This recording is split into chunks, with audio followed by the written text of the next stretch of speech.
자, 조용. 자, 퀵탭 먼저 보고 갑시다. 저번 시간에 요게 이제 톰슨의 비전화를 구하는 방식이었죠. 그죠? 자, 기본적으로 전기장을 걸어 가지고 여기 있는 전자 있죠.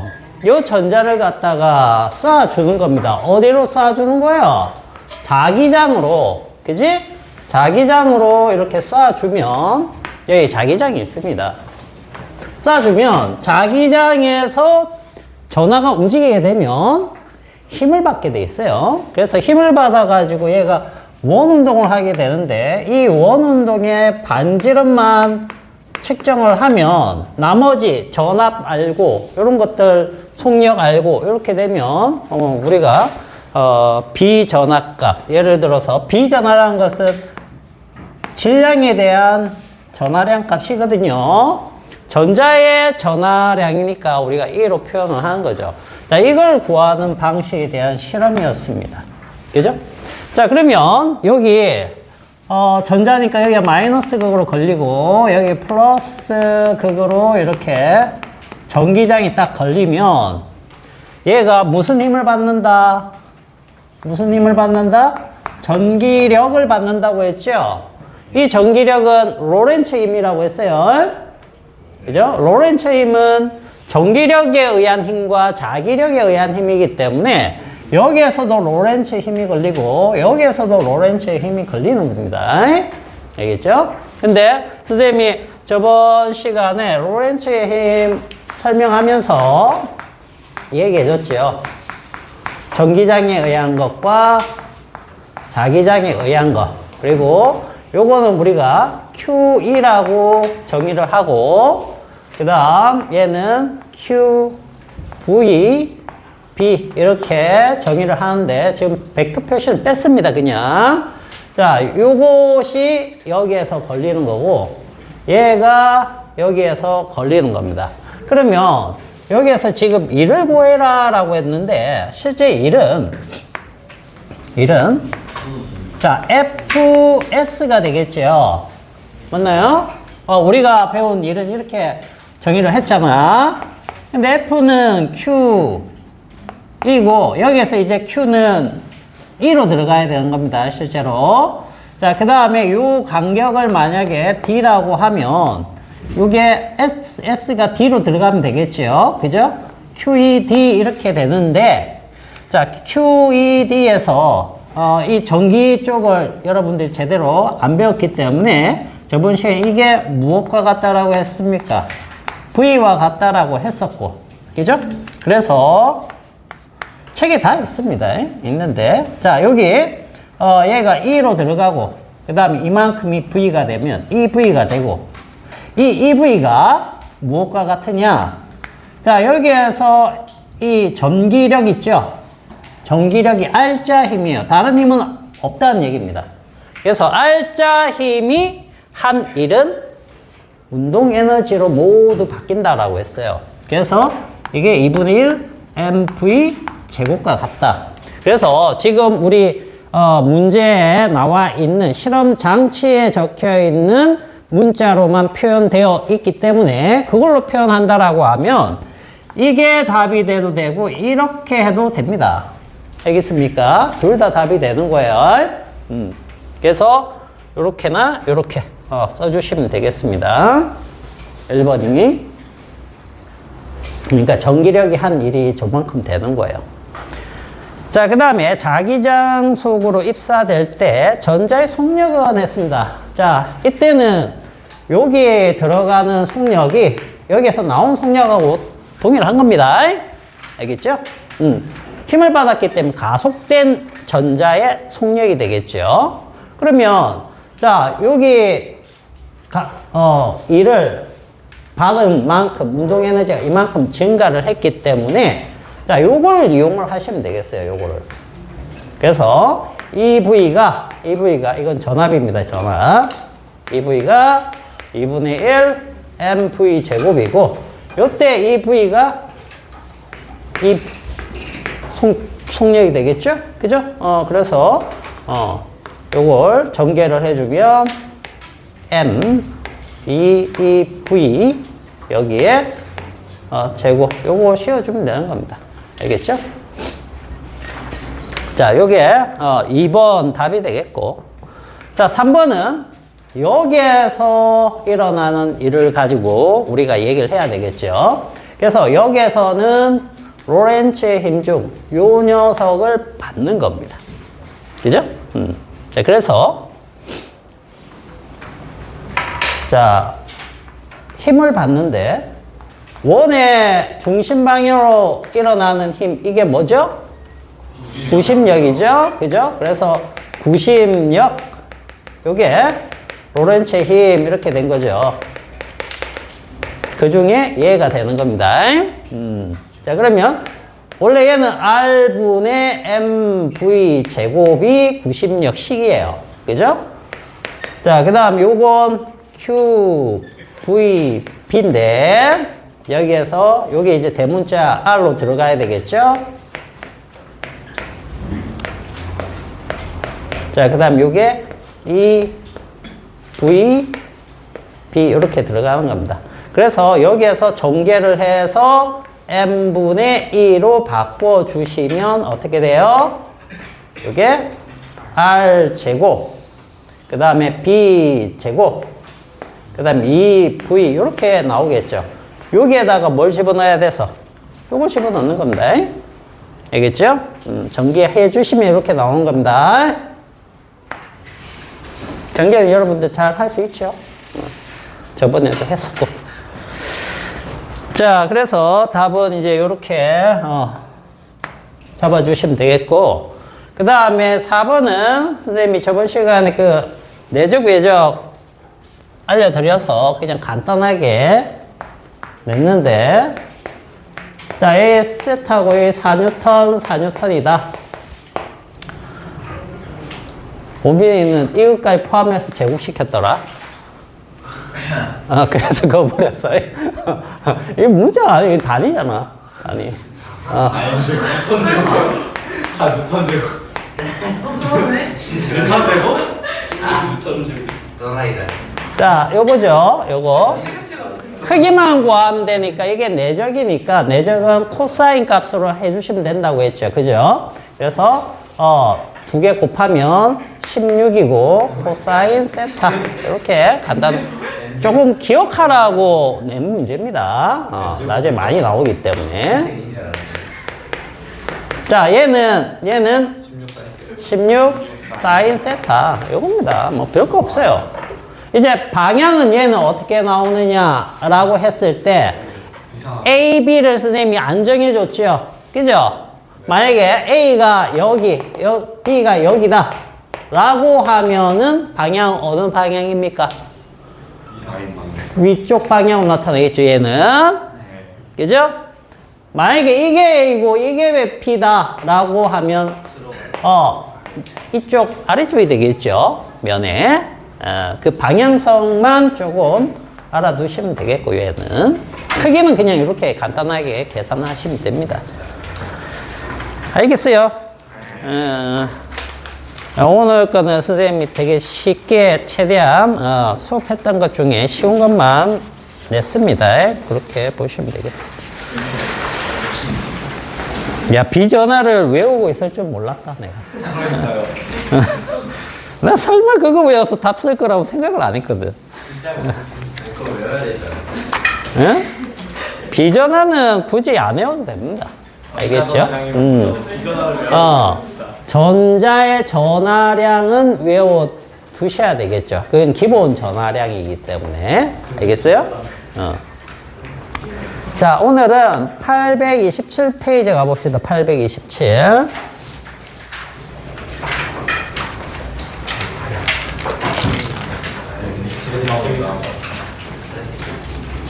그 웬만한 상수들은 문제에서 주긴 줍니다. 실제 시험들에서는. 알겠죠?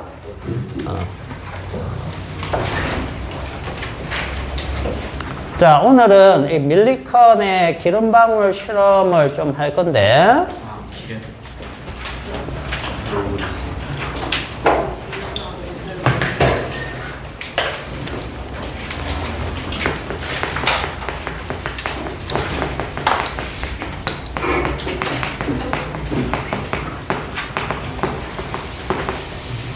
자, 요거 뭘 알아낸 실험이라고 했습니까? 기본 전하량. 요걸 측정한 실험이다 라고 했죠. 기본 전하량은 우리가 E라고 하는 겁니다. E는 결론부터 얘기하면 약입니다. 1.6 곱하기 10에 마이너스 19승 쿨롱. 요 정도 되는 양입니다. 이거보다 작은 전기의 양은 없다라고 했었죠. 그죠? 그래서 그 전까지, 톰슨이 비전하를 구해놨었기 때문에, 요걸 구해놨었죠. 그래서 이 값을 알고 있었기 때문에 이걸 아는 순간 뭘 알 수 있다? 얘까지, 알게 된 겁니다. 알겠죠? 자, 그러면 밀리컨이 어떤 식으로 실험을 했는지 조금 볼게요. 밀리컨은 여기 이제 장치를 이렇게 해놓은 거야. 자, 여기에다가 이제 현미경을 두고 여기를 쳐다보는 겁니다. 그럼 위쪽에서 기름방울을 분무기로 해가지고 막 뿌려줍니다. 굉장히 작은 것들이 이렇게 떨어져 나가요. 그러면 여기에서 이렇게 여기를 통과해서 떨어지는 애들이 있을 거란 얘기예요. 자, 그런데 여기에서는 이제 두 가지 실험을 관측을 해야 됩니다. 실제로는. 책에서는 이제 그걸 정확하게, 표현을 안 해줬기 때문에 선생님이 해드릴게요. 첫 번째는 이 기름방울이 자유낙하하는 것을 측정합니다. 자유낙하하는 거. 그래서 자유낙하를 하면은 이렇게 되겠죠. 자, 기름방울이 여기 있습니다. 기름방울. 그러면 자유낙하하면 아래쪽으로 어떻게? mg만큼 떨어지겠지요? 그죠? 그럴 때 위쪽으로 뭐가 발생하느냐? 공기 저항력이 생겨요. 공기 저항력. 공기 저항력은 이제 여기에서는 상수 K랑 VF 우리가 이렇게 표현하는데 이 VF는 뭐냐면 종단 속도입니다. 종단 속도. 요게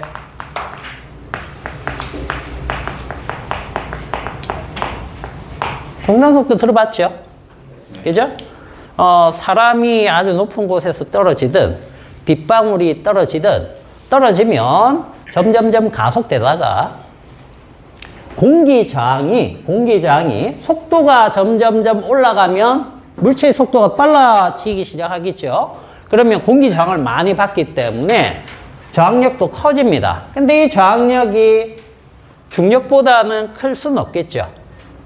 만약에 이거보다 크다라고 하면 얘는 나중에 위로 올라가야 되니까 그냥 안 되겠죠.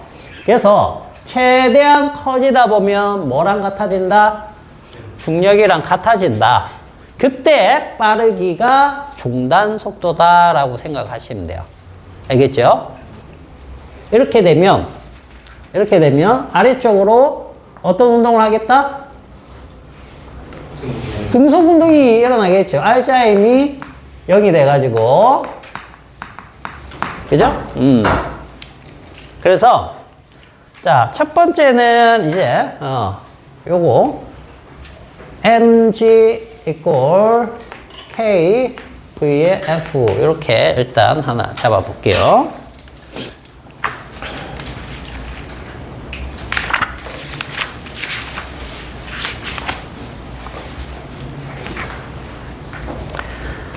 자, 됐죠? 자, 그 다음에 두 번째.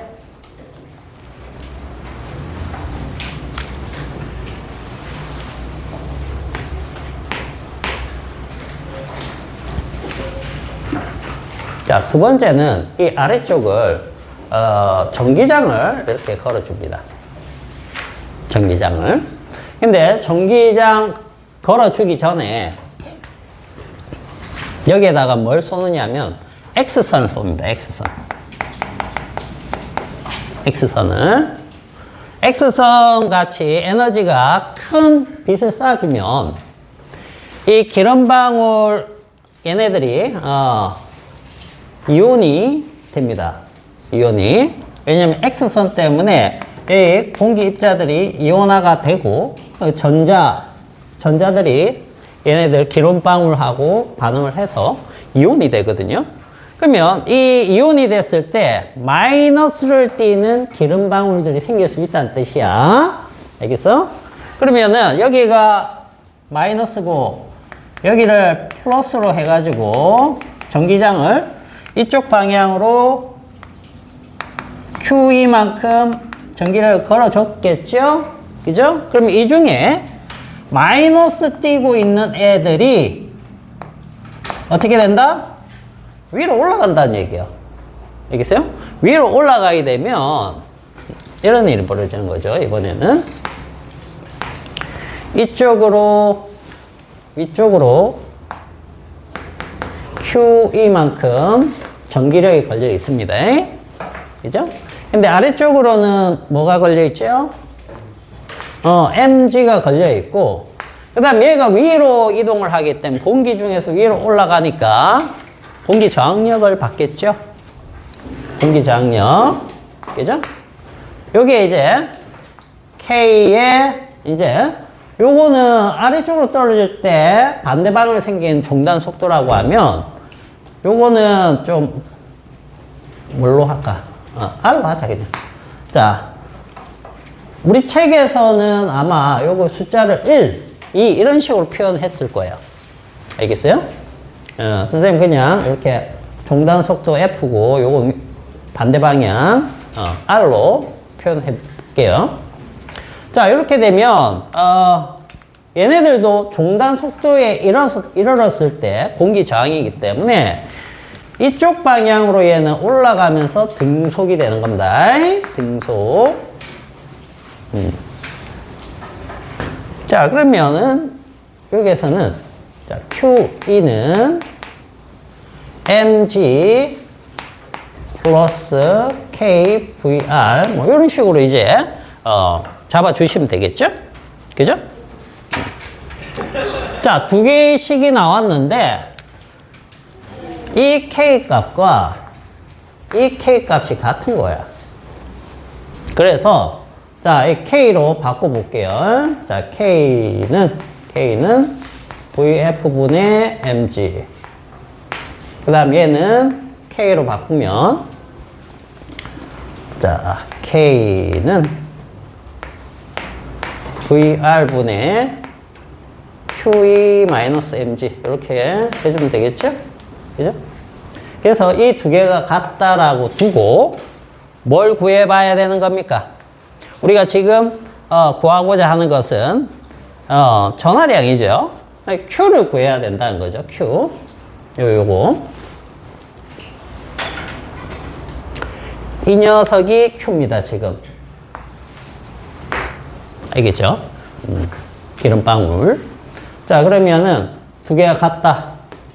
자, VF mg 이걸 VR에 QE-mg 이렇게 됐겠죠? 자, 요거 전개를 해서 빼봅시다.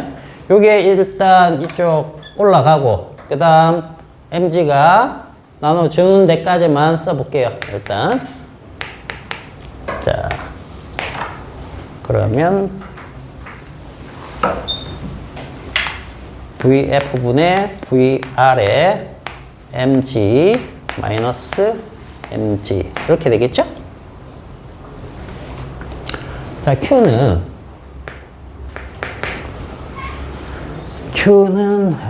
플러스네, 여기가. 그렇죠. 자, mg 묶어내면 mg e 로 나눠야 되겠죠? 2분의 뭐냐? VR분의 VF 플러스 1. 자, 이렇게 일단 나왔겠죠? 그죠? 자, 그런데 이 E는 뭐라고 했습니까? E. 전기장이죠? 그죠? 전기장은, 자, 전기장 E는 D분의 V라고 볼 수 있죠? 자, 여기서 여기까지 거리가 예를 들어서 D다. 그리고 이게 전압이 V다. 라고 하면 이렇게 바뀔 수 있죠? 자, 그러면 여기다 집어넣으면 저거 VF랑 VL 지금 바뀌었나? 바뀌었네. 오케이. 잘 찾는다. 자, 이렇게 됐죠? 그러면 여기가 V, M, G, D 그리고 VF분의 VR 플러스 1. 자, 이렇게 됐겠죠? 그죠? 그러면 이걸 구하려면은 이제 뭐만 알면 되는 겁니까? 자, 여기 전압 걸어준 거 우리 이거 알 수 있죠? 그죠? 그 다음에 극판 사이 거리 알 수 있죠? 중력 가속도 알 수 있죠? 그 다음에 이 두 값은 측정 값이죠? 그죠? 이 속도를 구하면 됩니다. 자, 그런데 중요한 것은 뭐다? 이걸 모르잖아. 이건 누구의 질량이야? 전자의 질량이야? 기름방울의 질량이잖아. 그죠? 그래서 기름방울 질량을 측정할 때 이렇게 사용하는 겁니다. 자, 그 밀도식 알죠? 밀도. 부피분의 질량이 밀도죠. 그죠? 그럼 질량은 부피 곱하기 밀도 이렇게 쓸 수 있겠죠? 자, 이게 로입니다. 요건 부피, 볼륨이고 로. 요건 V. 자, 근데 기름방울은 구형이니까 이걸 뭘로 보겠다? 3분의 4 파이 R 3승. 그죠? 그게 로 이렇게 볼 수 있겠죠?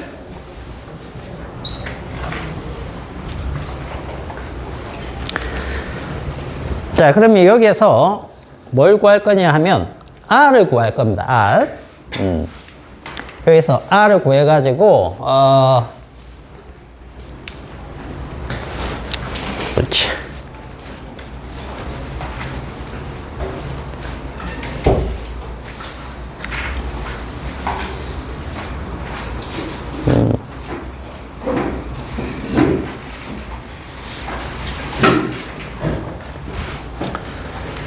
자, 여기서 이제 우리가 필요한 값이 뭐냐면, 자, 이 기름방울 밀도는 우리가 알죠, 그죠? 그래서 요 R을 구하면, 이걸 측정을 하면, 이걸 구하게 되면, 뭘 알 수 있다?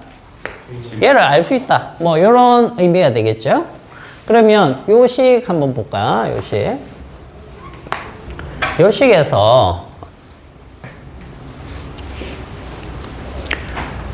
우리 책에 요거 한번 보세요. 그 K 값이 뭐냐면 6파이 에타라고 하는 겁니다. 6파이 에타. 6파이 에타. 그거를 K 값으로 넣어서 계산을 했어요. 자, 그러면 mg는 m이 얘잖아. 그지? 3분의 4 파이 R 3승의 로 이꼴 요게 6 파이 R 에타 요걸 에타라고 씁니다. 요렇게 알겠죠? 그 다음에 V 요거는 이제 종단 속도 V입니다. 이렇게 여기에서 우리가 R을 구해서 넣어서 이걸로 해서 측정을 한다. 이렇게 알아두시면 되겠어요. 알겠죠? 그래서 R 값은 우리 책에서는 R 제곱값 나와 있죠? 그죠? 저걸 쭉 풀었으면 거기에 R 제곱은 2분의 9 곱하기 로 지분의 에타 V 이렇게 나와 있잖아. 그지? 그 V는 요 종단 속도 값입니다. 그래서 우리 책에서는 V1이 어떤 속력이냐 하면 요거라고 생각하시면 돼요. 여기다가 표시를 해 드릴게요. 자, 요게 V1. 요거. 그 다음에 요거를 V2. 이렇게 생각하시면 되겠습니다. 그래서 현미경으로 그걸 관측하고 있죠. 그죠?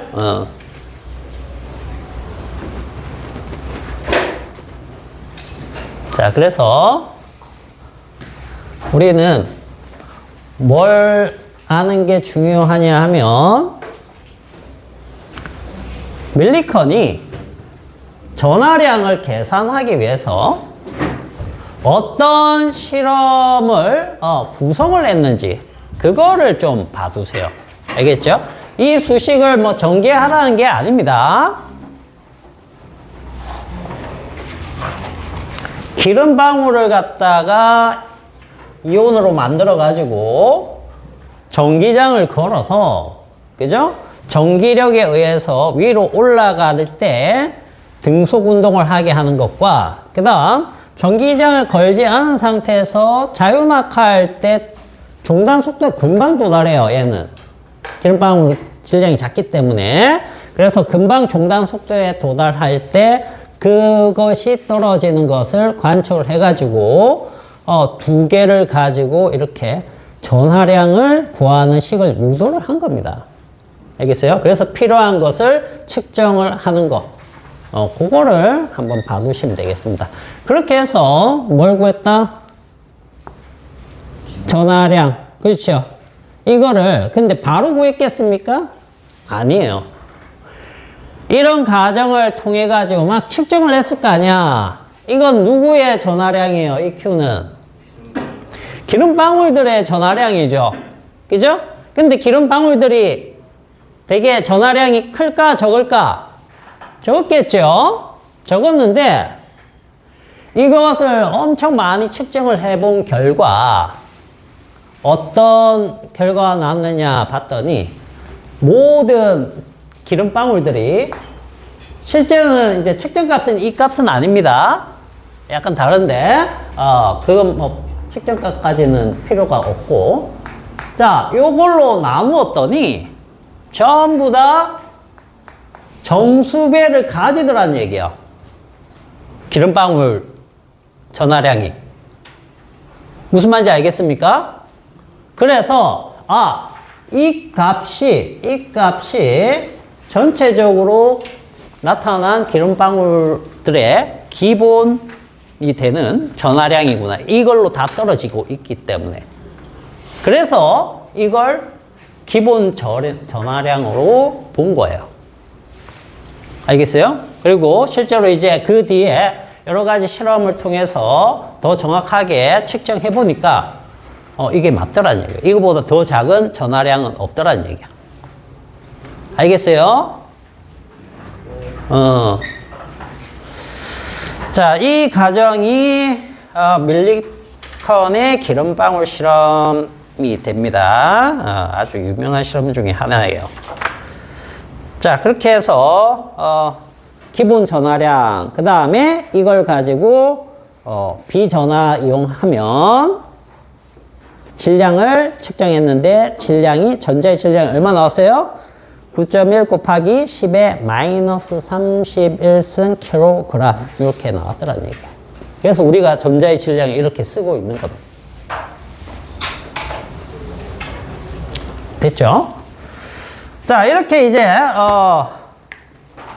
전자의 전하량도 알고 질량도 알고 이렇게 되면서 톰슨이 전자 모형을 어떻게 얘기를 했죠? 푸딩 모형으로 얘기를 합니다. 푸딩 모형으로. 왜 푸딩 모형으로 했을까?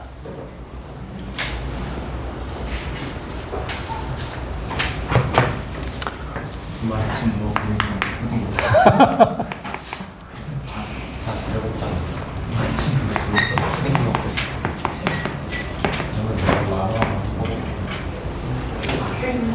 오늘도 라면. 두 개 다 나와. 자, 톰슨은 이때는 아직 원자 핵이 발견이 안 됐었습니다. 그죠? 전자만 이제 알게 된 거예요. 근데 얘가 뭐 그냥 자기 먹던 푸딩 보고 이렇게 바뀌었나? 이렇게 했겠습니까? 이 사람 엄청 대단한 사람이에요. 알겠어요? 얘 밑에서 노벨상이 여러 나왔습니다. 알겠어요? 러더퍼드도 얘 제자예요. 러더퍼드 제자들도 엄청 노벨상 받습니다. 또 거기서도. 그죠? 다 걔네들 줄이야 줄. 줄을 잘 써야 돼. 톰슨이 어떻게 생각했냐면 봐봐. 지금 알아낸 건 전자잖아. 그지? 근데 그 당시 우리가 전자를 이렇게 두고 여기다가 두고 여기다 두고 여기다 플러스 두면 이게 안정할까요? 인정하진 않을 것 같은데. 지들이 얘가 어떻게 되느냐면 우리가 안정하다라는 개념은 이런 겁니다. 자, 전자가 있고 전자가 있고 전자가 있으면 이 사이에 뭔가가 딱 있을 때 얘가 안정해지려면 어떻게 해야 되는 겁니까? 얘를 좀 움직여도 다시 돌아가야 되죠. 그게 안정한 거 아니야? 좀 밀었는데 물총해요. 안정하네. 근데 살짝 밀었는데 확 넘어가 버려. 그러면 불안정한 거죠. 여기다가 플러스를 두면 조금만 힘의 균형이 흐트러지면 어떻게 되는 겁니까? 붙어버리는 거예요. 불안정해요. 그러면 이 주변에 마이너스들이 있을 때 여기에 안정하게 있을 수 있는 애는 누구예요? 마이너스밖에 없어요. 왜? 왜 그럴까? 니네 전기 그걸 안 배워서 조금 그렇구나. 자, 얘는 전기장이 어떻게 나갑니까? 나간다. 우리가 이렇게 얘기하죠. 마이너스는 들어온다. 이렇게 얘기를 합니다. 그죠? 이렇게. 자, 여기다가 마이너스를 두면 어떻게 됩니까?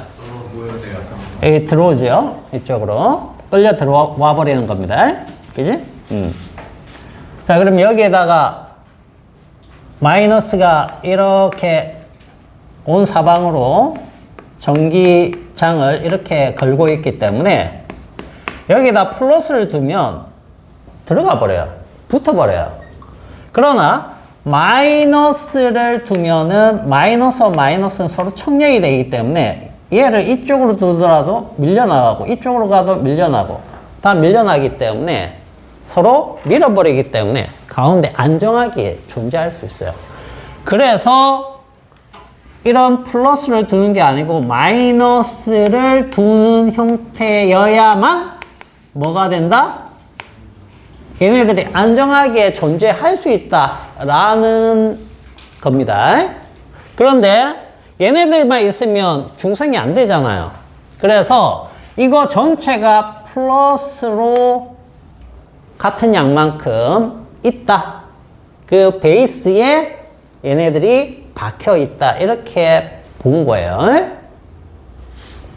근데 이게 맞는지 이제 확인하기 위해서 누가 러더퍼드가 이제 실험을 하죠.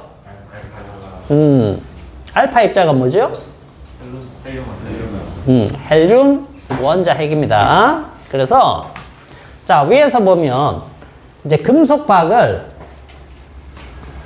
금박이죠, 금박. 금을 갖다가 엄청 얇게 만듭니다. 금은 전성이 좋기 때문에 얇게 피면 거의 원자 하나의 정도의 두께까지 얇게 만들 수 있어요. 잘못하면 찢어지겠죠? 그죠? 엄청나게 얇게 만들 수 있다는 뜻입니다. 그러면 여기에다가 뭐를? 알파 입자를 딱 쏴줍니다. 헬륨 원자 핵이에요. 헬륨 원자 핵. 얘를 갖다 딱 쏴주면 스크린이 이렇게 있다라고 쳤을 때 쏴주면 거의 다 이쪽에 알파 입자들이 박힐 것이다 라고 예상을 했어요. 왜? 얘는 상당히 무거운 애예요. 누구에 비해서? 전자에 비해서. 그래서 전자의 주변을 지나갈 때 인력이 끌리더라도, 그죠? 약간 궤도가 살짝 휠 수는 있겠지만 크게 휘지는 않을 거다. 그래서 거의 다 여기에 다 박힐 거다 라고 생각을 한 겁니다. 근데 실제로 해보니까 어떻게? 이렇게 가는 것도 있고 이렇게 가는 것도 있고 심지어는 이렇게 튕기는 것들도 있더라는 얘기예요. 수만 개 중에 한두 개. 엄청 싸냅니다. 원래 대학에서 제일 고생하는 대학원생. 부류가 대학원생들이죠. 실험을 거의 다 대학원생들이 다 하죠. 그죠? 뭐 심지어는 복사 업무까지 다 하고, 그죠? PDF로 만들어라 이러면 막 뭐 일 두꺼운 거를 복사해가지고 다 만들고. 지금은 기술력이 좋지만 예전에는 엄청 그게 힘들었거든요. 말도 안 되는 겁니다, 말도 안 돼. 뭐 어쨌든 좋은 교수를 만나야 돼요. 이걸 엄청 해댔을 때 한두 개가 경로를 심하게 벗어나는 게 있다라는 얘기죠. 근데 그거는 이 모델로는 절대 일어날 수 없는 현상이라는 거죠. 그래서 러더퍼드가 일단 어떻게 생각했느냐 하면 이 플러스가 이렇게 흩어져 있는 게 아니고 전체에 흩어져 있는 게 아니고 밀집되어 있는 형태로 생각을 한 거죠. 플러스들이 가운데 몰려 있으면, 가운데 많이 몰려 있으면, 이렇게 많이 몰려 있으면 이 전기력 때문에 알파 입자들이 어떻게 오다가 튕길 수 있다. 그리고 대부분은 뭐냐? 빈 공간이다. 이렇게 생각을 한 거야. 근데 러더퍼드도 결국 이 전자를 해결을 못했어요. 전자를. 전자가 이렇게 가만 놔두면 어떻게 돼요? 끌려서 떨어지겠죠. 이거 어떻게 해야지 안 떨어지지? 라고 생각했을 때 뉴턴이 이미 제시했잖아. 원운동 시키면 안 떨어져요. 떨어지고 있지만 같은 곡률로, 그죠? 빠르게 이렇게 만들어주면 계속 돌 수 있지요. 그래서 원자 핵을 발견했지만 전자를 그 당시에는 안정하게 있게 하기 위해서는 원운동밖에 생각을 못 한 거예요. 원운동. 그래서 원운동하는 행성 모양이라고 보통 얘기를 하거든요. 우리 태양 주변을 행성들이 이렇게 공전하듯이 그렇게 하는 거라고 생각을 한 겁니다. 근데 이것도 문제가 있는 거예요. 왜 문제가 있죠? 자, 러더퍼드의 실험에서, 그러니까 러더퍼드의 원자 모형은 원자 핵을 중심에 뒀기 때문에 아주 중요한 겁니다. 그러나 문제점이 있다는 거예요. 근데 이 문제점이 또 매우 중요한 겁니다. 이 문제점을 해결하기 위해서 누가 나왔느냐? 보어가 수소 원자 모형을 제안하면서 여러 가지 또 얘기를 하거든요. 자, 그래서 문제점은 뭐냐? 첫 번째는 이 원자 모형이면 원자가 안정하지 못합니다. 왜냐하면 전자가 이 원자 안정성입니다. 원자 안정성.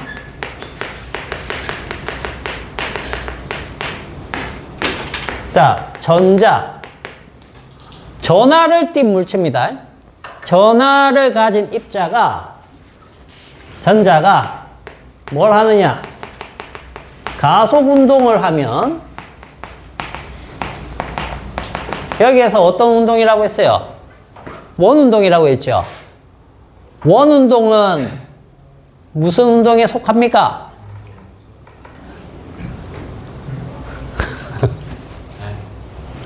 원 운동은 무슨 운동에 속할까요? 자, 그냥 원 운동입니다. 자, 등속 운동, 가속도 운동, 가속도 운동. 자, 이 셋 중에 어디에 속해요? 세 개 다 속한다고? 원 운동인데? 아닐 수도 있다. 마지막 그 가족. 가속 두 번째 거. 가족 있는데. 자, 이거는 가속도가 없는 거죠. 가속도 없다. 얘는 가속도가 일정한 거죠. 얘는 가속도가 변하는 겁니다. 그럼 가족도 등속. 자, 이걸 일으키는 힘은 뭐예요? 방향이 구심력이죠. 구심력 크기는 일정하다라고 하더라도, 그렇죠? 방향이 계속 바뀌죠. 방향이 바뀌는 건 구심 가속도의 방향이 바뀌기 때문에 방향 바뀌는 것도 쳐야 되는 겁니다. 그래서 변하는 겁니다. 아시겠어요? 그래서 가속 운동을 한다라고 보는 거죠. 가속 운동. 요걸 하면 뭘 발생시켜야 된다? 전자기파.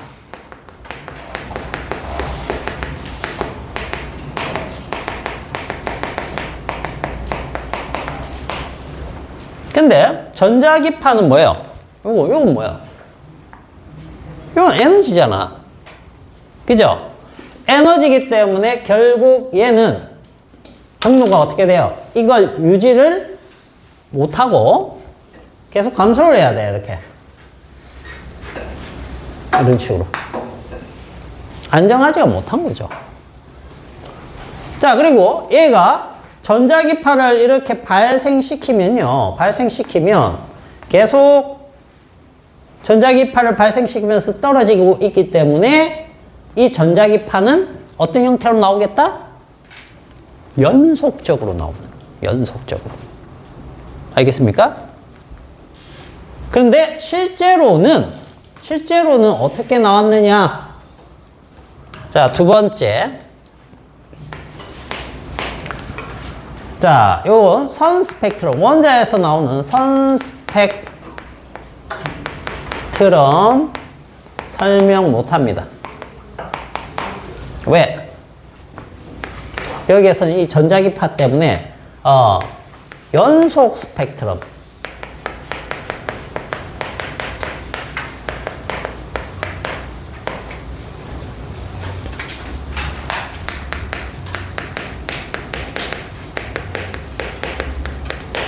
실제는 어떻게 나왔다? 선 스펙트럼으로 나왔다.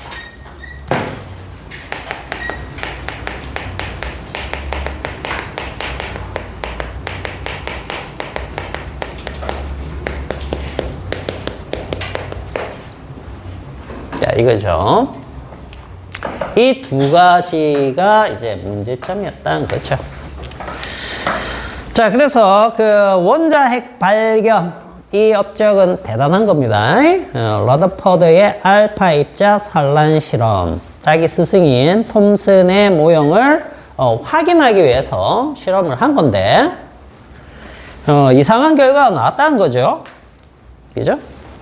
제일 밑에 줄에 보시면 2만 개 정도 하면 한두 개 정도가 상당히 큰 각도로 산란이 되더라는 거죠. 몇 시간에 발견하고. 그렇죠. 아니, 몇만 개를 쓸 정도면. 그 몇만 개수 몇 개 튀어나온 거 보고 뭐가 있나 보다 바로 이렇게 했겠습니까? 아니에요. 그거를 검증하기 위해서 훨씬 많은 횟수의 그걸 해봐야 되겠죠. 왜냐하면 실험할 때 잘못될 수도 있고 여러 가지 문제가 생길 수도 있기 때문에 그것들을 다 배척하고 이게 이 결과가 맞다라는 걸 확인하려면 훨씬 많은 횟수를 해봐가지고 검증을 해야 되는 겁니다. 여러 가지 원인들 다 제거하고 대단한 거죠.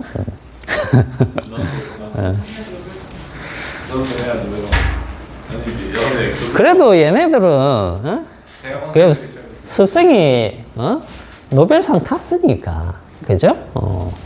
그렇다 쳐도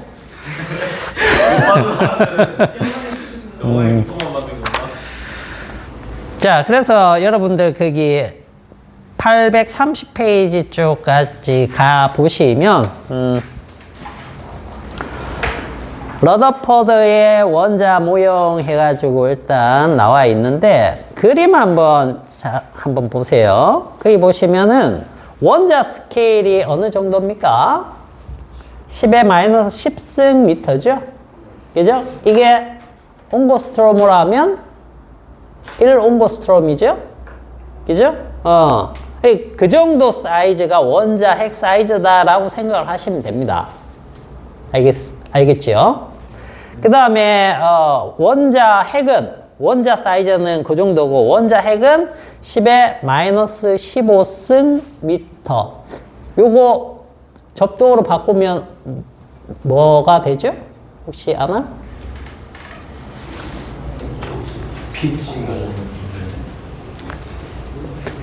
나노가 얼마예요?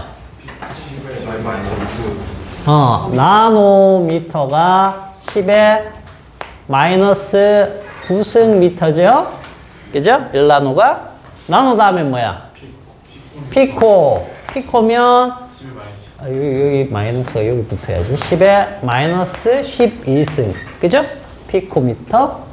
그 다음이 펜토미터입니다. 펜토미터. 그래서 10의 마이너스 15승 미터 정도 되는 거예요. 자, 어쨌든 겁나 작네요. 그죠? 그러면 생각해봐. 원자를 1이라고 했을 때, 그죠? 원자 핵은 얼마 작은 거야? 원자를 10만이라고 했을 때 원자 핵이 1 정도 되는구나. 그죠? 대부분이 어떻다? 비어 있다는 거예요. 예, 여러분들 여기 칠판 보시면 칠판이 어때요? 빈 공간이 있습니까? 없죠? 그러나 이건 대부분 빈 공간이라는 얘기예요. 그 63빌딩 알죠? 63빌딩에 쓰인 재료들, 그 큰 건물을 원자 핵하고 전자만 만약에 모을 수 있다면 빈 공간 다 제껴버리면 밥 한 톨 정도밖에 안 될 겁니다. 그보다 더 작을 수도 있어요. 뭔 얘기냐면 대부분 빈 공간이에요. 대부분 빈 공간. 근데 왜 우리는 빈 공간을 못 느낍니까? 전자가 빈 공간을 다 채우는.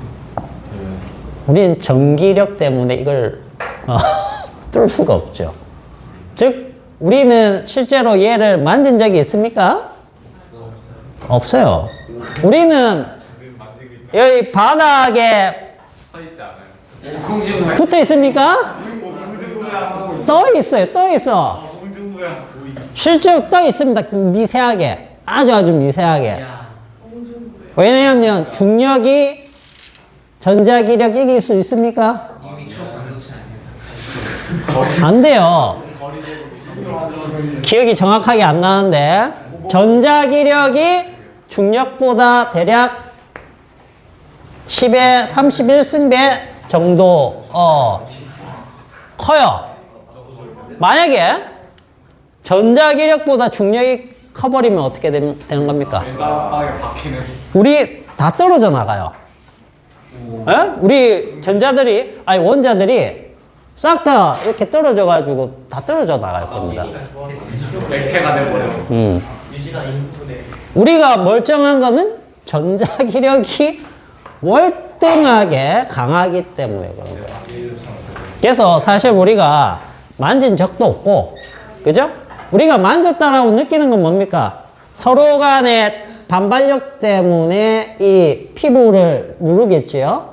그럼 피부 쪽에 있는 앞점이, 압각을 느끼기 때문에 우리가, 눌러졌다, 난 만졌다라고, 느끼는 것 뿐이지, 실제로는 우리가 서로 간에 붙은 적이 없는 겁니다. 원자가 그런 거예요. 원자라는 것은 원자 핵이 있고 대부분 다 빈 공간이고 바깥쪽에 이제 전자들이 운동을 하고 있다라고 우리가 보고 있는 거죠. 그리고 그 전자들이 뭐 하는 겁니까? 서로 반발을 일으키거나 또는 전기력을 이용을 해서 끌어당기기도 하고 그러면서 물질이 뭘 하는 겁니까? 결합도 하고 그죠? 그런 일들이 벌어지는 거예요. 자, 이 작은 사이즈에서 그런 일들이 다 일어나고 있는 겁니다. 자, 그렇게 보시고 그 다음에 그 밑에 보시면 이제 러더퍼드의 원자 모형의 문제점이 있죠. 전자 궤도의 안전성 문제랑 수소 원자 스펙트럼의 난해성이라고 되어 있는데 그게 이제 선 스펙트럼으로 나오더라는 얘기예요. 원래대로 하면 이 모양이 맞다라고 하면은 이게 안전성도 문제가 있지만 이렇게 되면 연속 스펙트럼이 나와야 되는데 선 스펙트럼 이것도 설명이 안 되더라 라는 거죠. 알겠죠? 자, 그래서 요 부분만 조금 한번 더 봅시다. 자, 831페이지 한번 가보세요. 831페이지.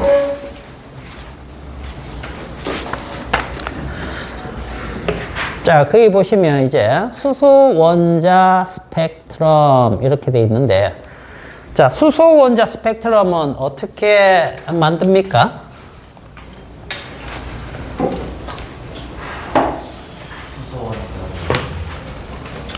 자, 수소 원자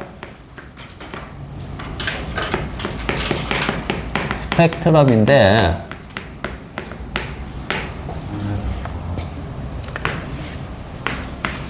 요 관을 만들고요. 여기 고압을 걸어줍니다. 양극에.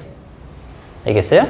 양극에 고압을 걸어주고 요 안에는 뭘 넣겠습니까? 수소기체를 넣습니다. 수소기체. 고압을 걸어주면 이 수소기체가 뭘 흡수를 하느냐? 에너지를 흡수하겠죠. 그죠? 근데 그 에너지를 실제로는 누가 흡수하는 겁니까?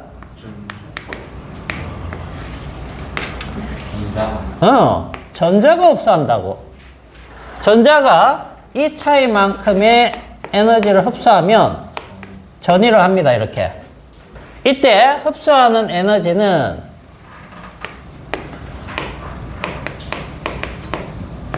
뭐 이런 식으로 흡수를 하겠죠. 그죠? 그렇게 해서 얘가 들뜬단 말이야. 들뜨면 이 상태에서 그대로 있는 게 아니고 다시 안정한 상태로 내려오려고 합니다. 그래서 받은 만큼의 에너지를 다시 내놓게 돼요. 알겠어요? 그걸 우리가 뭘로 보면 프리즘을 이용한 분광기로 보면 그죠? 그러면 선 스펙트럼을 관찰을 할 수 있다는 거예요. 알겠어요? 그렇게 해서 보면은 자 거기 발모 계열이라고 해가지고 쭉 뭐 나와 있는데 이 흑백이라서 잘 안 보이겠지만 제일 오른쪽에 보면 이제 빨간색 파장이 656 나노미터 뭐 이렇게 돼 있고요. 그 다음에 녹색, 파란색, 보라색 돼 있고 저기 보라색 왼쪽으로는 이제 자외선입니다. 자외선. 알겠죠? 자외선인데 자외선 쪽은 파장이 왜 짧죠? 그쪽은 왜 짧아? 파장은 에너지랑 반비례하니까. 자에서는 에너지가 큰 빛이에요. 알겠어요? 그래서 이렇게 나오는데, 자, 발머가 측정을 한 건 아니고, 발머라는 사람은 고등학교 수학쌤이라고 해요. 알겠죠? 고등학교 수학쌤인데, 굉장히 유명해졌다. 그렇죠. 발머가 이 선 스펙트럼이 나오는 걸 보고 이게 어떤 수열이 있을 것이다라고 생각을 하고 그걸 이용을 해가지고 쭉 계산을 해봤다는 거죠. 계산을 했는데 그 밑에 나와 있는 그 파장값 있죠. 와 진짜 쓰려고 제 의식도 하지 말지. 하여튼 대단한 사람도 많아요. 하나 짓거리 접하시.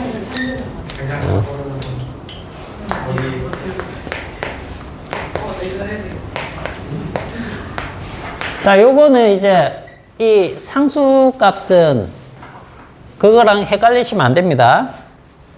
기체 상수랑 헷갈리시면 안 돼요. 알겠죠? 이건 리드베리 상수라고 하는 겁니다. 자, 우리가 요 식 적기 전에 요걸 조금 설명해 줘야 되겠구나.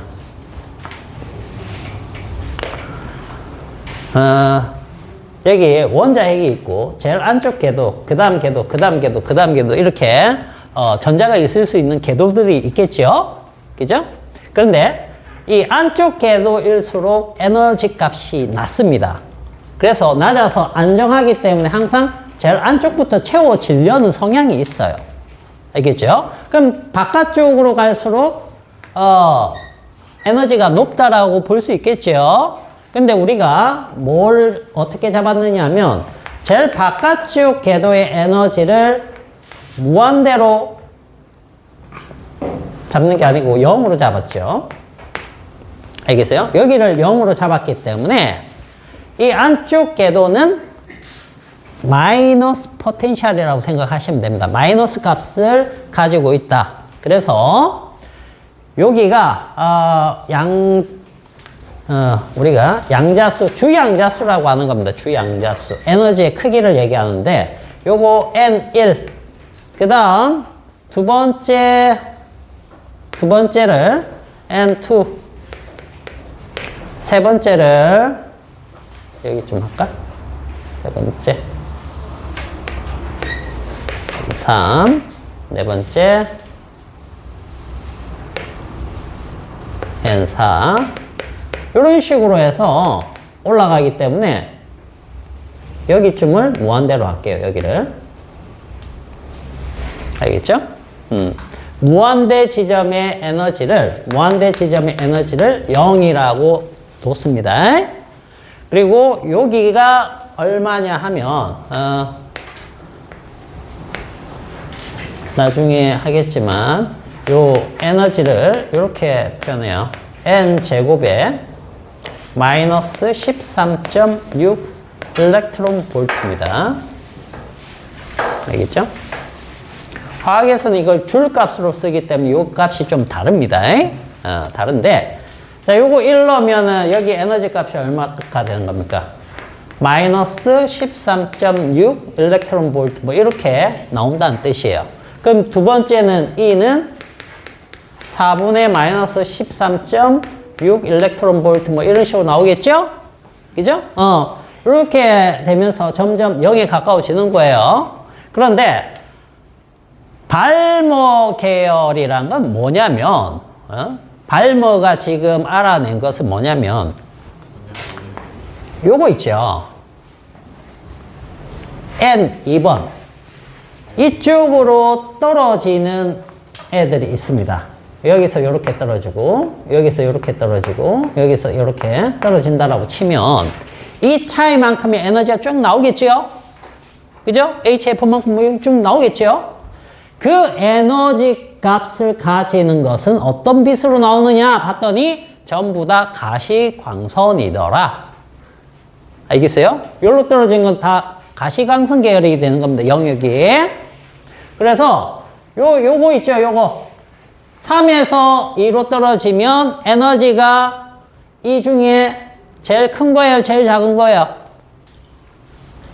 제일 큰 거니? 제일 작은 거니? 제일 작은 거죠? 에너지 차이가. 그러면 이게 무슨 색깔로 나온다? 에너지가 제일 작으니까 빨간색. 그죠? 파장이 제일 기니까 빨간색처럼 나오는 빛이 된다는 얘기예요. 무슨 얘기인지 알겠습니까? 그럼 이 에너지가 큰 녀석은 보라색 계열이 되겠죠? 그죠? 그런 식으로 해서 여기가 만들어지는 거기 때문에 여기가 뭘로 잡았느냐 하면 주양자수 2. 네? 요거. 알겠죠? n 제곱분의 1에서 거기 기호를 n으로 했나? n으로 했네. 요거 다른 양자수 값 있죠? 그죠? 요렇게 잡아둔 거예요. 요게 이해 갑니까? 큰 수에서 작은 수 뺀 거죠? 그죠? 왜냐면 q 양자수가 여기는 커지기 때문에 요거 전체 값은 요 값보다 항상 작겠죠? 그죠? 요렇게 해서 나온 거고, 요 앞에 값들은 이제 요거 뽑아내면 상수가 됩니다. 그래서 식을 이용을 해가지고 이렇게 유도해서 이 파장의 역수값을 이렇게 표현을 했어요. 근데 여기에서는 여러분들이 뭐 기억해야 될 거는 뭐냐면, 자, 여기 n1로 떨어지는 경우 있죠. n1로 떨어지는 경우. 자, 떨어지면 방출입니다. 빛을 방출하는 거예요. 여기에서 올라갈 수도 있겠죠. 그러면 흡수하는 겁니다. 흡수하는 거. 에너지 값은 똑같아요. 방출하거나 흡수하거나. 그 같은데, 가시광선을 흡수하게 되면 여기에서 뭐 요렇게 올라간다고 생각하시면 돼요. 방출하니까 떨어지는 거고. 그럼 여기서도 마찬가지예요. 자, 여기 1로 떨어지는 애가 있다라고 가정해 볼게. 1로. 여기서 1로 떨어진다. 여기서 1로 떨어진다. 여기서 1로 떨어진다. 이렇게. 그럼 이렇게 1로 떨어질 때, 그죠? 지금 보면은 요 1과 2 사이가 2에서 무한대까지보다 훨씬 큽니다. 아시겠죠? 자, 그리고 항상 요 그 다음 칸이 남 칸들보다 합친 것보다 커요. 기본적으로. 자, 요것이 떨어지면은 여기에서는 어떤 빛이 나오느냐 봤더니 자외선이 나오는 거예요. 자외선. 알겠어요? 즉, 요로 떨어지면 전부 다 자외선 영역이 되는 겁니다. 여기는 가시광선. 이쪽은 적외선이 되는 거죠, 그러면. 요 3번은 적외선. 그래서 이걸, 라이먼이 했고, 이걸 발머, 그 다음 여기가 파셴, 뭐 푼트, 뭐 이런 식으로 쭉 올라가는데, 사람들 이름은 뭐 한 3명 정도만 기억해 주시면 일단 되겠습니다. 요 3명. 근데 시작점이 뭐냐 하면 바로 발머입니다. 발머. 발머가 이걸 찾아냈기 때문에 가능한 거고, 그리고 발머는 결국 이 스펙트럼이 무엇과 관련된 것을 보여주는 것으로 연결시켰느냐 하면 바로 이게 원자 내부에 어떤 에너지 중위값이라는 걸 알게 되는 계기가 된 거죠. 알겠어요? 그래서 그게 이제 사실적으로 진짜 중요한 겁니다. 즉, 양자역학의 시작은 우리가 흑체 복사 있었죠. 그것 때문에 그 흑체 복사 곡선을 설명하려고 하다 보니까 플랑크가 그 공식 끼워 맞추다 보니까 자기도 그랬어요. 운 좋게 끼워 맞췄다고. 그런데 그것 때문에 플랑크 상수, 즉 에너지에도 어떤 양자화 개념이 생긴 거고, 거기에서 출발했지만 사실적으로 원자 내부를 들여다볼 수는 없죠, 우리가. 그런데 이 선 스펙트럼이 바로 원자 내부 구조를 보여주는 그런 현상이다라는 겁니다. 그걸 발머가 계산해냈기 때문에 거기서부터 시작이 된 거예요. 즉 양자현상하고 이 스펙트럼 요거를 연결시킨 첫 번째 사람이 발머라고 생각하시면 됩니다. 알겠죠? 대단한 공로죠. 그렇게 생각해서 여러분들 생각하시고 그 뒤에 보시면 이제 그 832페이지 보시면 발머가 자기 공식으로 계산한 값이 있고 옹스트롬이라고 하는 단위 있었죠? 그 사람 이름입니다. 그 사람이 이걸 또 측정을 했어요. 측정을 했는데 계산값하고 측정값이 굉장히 오차가 적지요? 둘 다 대단합니다. 그래 어쨌든 이걸 통해서 나머지 계열들도 사람들이 이제 찾아내기 시작한 거예요. 그래서 이 식을 갖다가 일반화 시킨 게 뭐냐? 여기를 이제 m으로 잡고 요거 n으로 잡아서 이 m이 어디로 떨어진다. 어디에서 올라간다. 시작 지점이 되는 거예요. 기준점이 되는 거예요. 알겠죠? 도착 지점이 되든 출발점이 되든. 그게 여기 m으로 표현되어 있는 거고 뒤에 n은 어디로 목적지가 되는 거죠. 그런 것들 되겠습니다. 근데 이제 헷갈릴 수 있습니다. 여러분들이 이렇게 떨어질 때냐, 흡수할 때 올라갈 때냐, 이런 것들 여러분들이 그 기준을 잘 잡아가지고 요 식은 외워두세요. 알겠죠? 요 식 정도는 알고 있읍시다.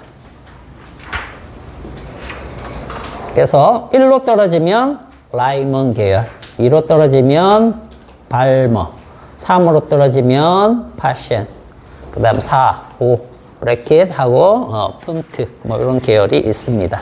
알겠죠? 자, 요거 봐두시고 우리 다음 시간에는 그 보어가 이 러더퍼드의 원자 모형 문제점을 해결하기 위해서 수소 원자 모형을 들고 나오는데 이 사람도 그냥 들고 나오는 게 아닙니다. 양자 조건하고 진동수 조건 이런 것들 그리고 어떻게 하면 전자가 안정적으로 돌 수 있는지 그런 것들을 파동 개념으로 해가지고 설명을 쫙 해요. 그 내용까지 조금 다음 시간에 보도록 하겠습니다. 자, 오늘은 일단 여기까지 할게.